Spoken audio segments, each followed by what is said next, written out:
You open your phone, swipe past 1,000 strangers in 5 minutes, and stop on someone whose face you've never seen in real life. Maybe they live across town, maybe they live in another country. The whole encounter takes seconds. For 99% of human history, this is not how anyone found a partner. There was no app, no list of options, no thousands of strangers waiting to be evaluated.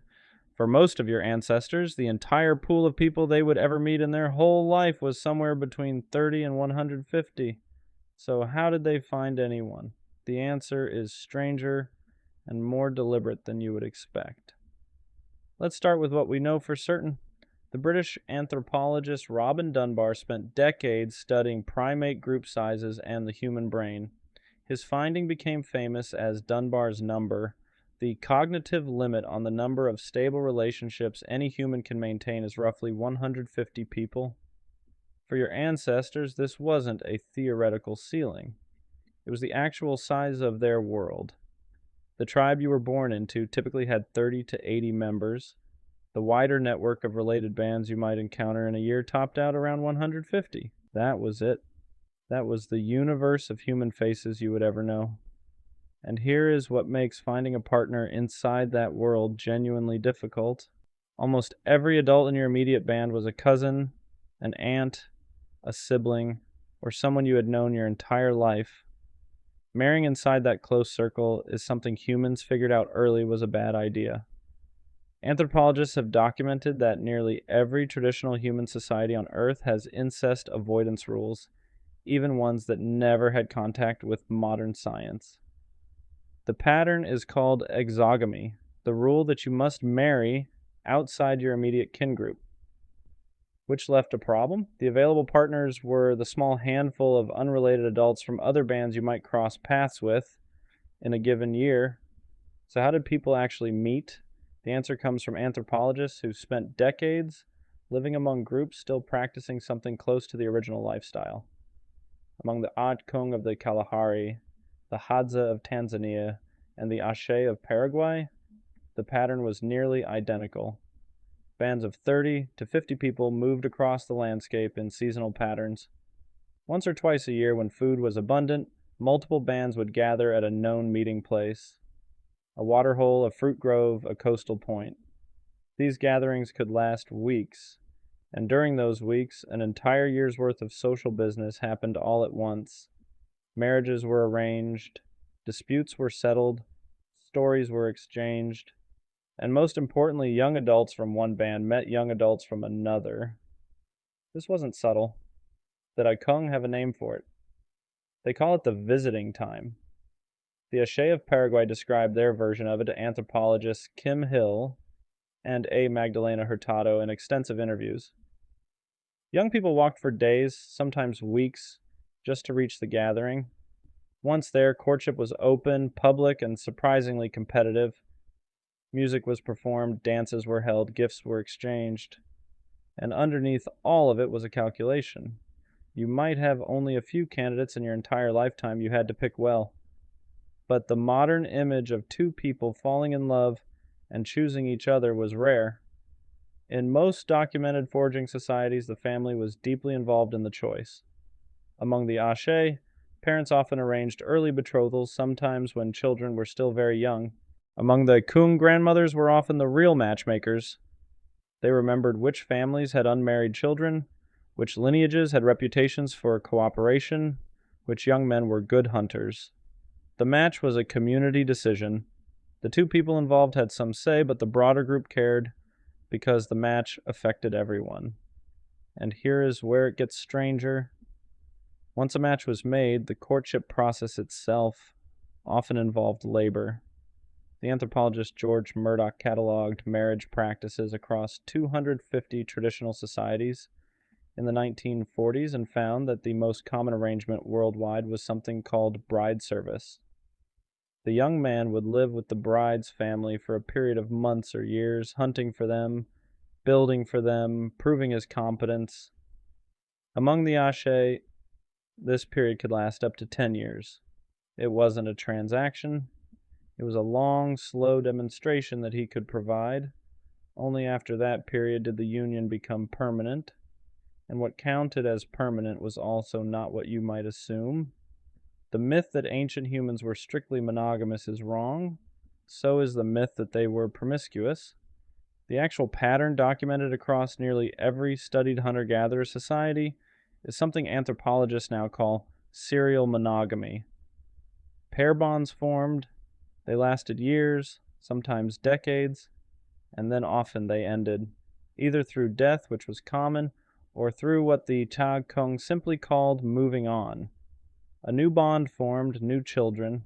The data from the Aishe shows that the average adult had 3 to 5 long-term partners across their lifetime.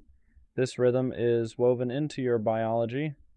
The biological anthropologist Helen Fisher analyzed divorce data from 58 societies in the 1990s and found a startling pattern. Divorce rates peak around the 4-year mark of a relationship, almost everywhere. She argued that this isn't a flaw in modern marriage, it's an echo. 4 years is roughly how long ancestral pair bonds needed to last to get a child through the most dangerous part of early childhood. After that, the biological pressure to stay together eased, but that's only half the story. Because finding a partner in the ancestral world wasn't just about who you ended up with, it was about how you signaled yourself. This is where art enters the picture. The archaeologist Stephen Mithen has argued that the explosion of decorative objects beginning around 100,000 years ago, beads, carvings, body paint, intricate tools, was not just art, it was advertisement. A young man who could craft a beautifully carved spear had demonstrated patience, skill, and the kind of mind that suggested he would also be a competent partner and father. A young woman who wove intricate baskets, who decorated her body with shell beads, was signaling something similar. The same pattern shows up in modern foraging groups. Among the Hiwi of Venezuela, hunting skill predicts reproductive success more reliably than physical strength. Among the Tsimane of Bolivia, generosity and food sharing is the single strongest predictor of how many partners someone has across their lifetime. In other words, your ancestors found a partner the way every other social species does, by advertising what they were good at, by demonstrating it over time, and by being chosen by people who had watched them for years. And music almost certainly played a role. Charles Darwin himself, in his 1871 book, The Descent of Man, argued that human music originated as a courtship display, the way birdsong does. Modern researchers have largely supported him. Cross-cultural studies show that almost every human society has love songs, often performed by young men and women specifically during courtship. The 40,000-year-old bone flutes found in southern Germany were almost certainly used in gatherings, including the kind where partners were chosen. Now compare this to today. The average modern person sees roughly 10,000 strangers in their lifetime. The average dating app user is presented with thousands of potential partners in a single year. The pool isn't 30 people, it isn't even 150, it's effectively infinite, which sounds like an obvious improvement until you ask whether it actually works. The data is grim. Loneliness is at an all-time high. Long-term partnership rates are declining across the industrialized world. The average modern person spends roughly 7 years of their life looking for a partner, far longer than any documented foraging society spent on the same task. The psychologist Eli Finkel at Northwestern has found that the experience of having too many options often makes choosing harder, not easier. The endless swiping changes how the brain evaluates people. Faces become disposable. The slow, careful courtship that defined ancestral life is replaced by something fast, anxious, and increasingly unsatisfying. This isn't to say we should go back. We can't. The world your ancestors lived in is gone. But the strange truth is that your brain still expects what they had. A small, knowable circle of people. A long, patient courtship. A few real candidates rather than 1,000 strangers. Family and friends involved in the choice. A demonstration of competence rather than a clever bio. Music, dance, gift-giving, and time. Your ancestors found partners the way you were biologically built to find them. You aren't. And the loneliness you might be feeling right now is not a personal failure. It's the gap between the system you live in and the one your nervous system is still waiting for. Roughly 100 billion humans have ever lived on this planet. Nearly all of them found a partner without an app, without a profile, and without a list of preferences sorted by an algorithm. They did it inside a tiny circle of people over years with everyone watching. Most of them found someone. Most of them stayed for a while. Most of them lived in a world where the question, will I ever find someone, simply didn't exist. The someone was already there. You just had to wait for the visiting time.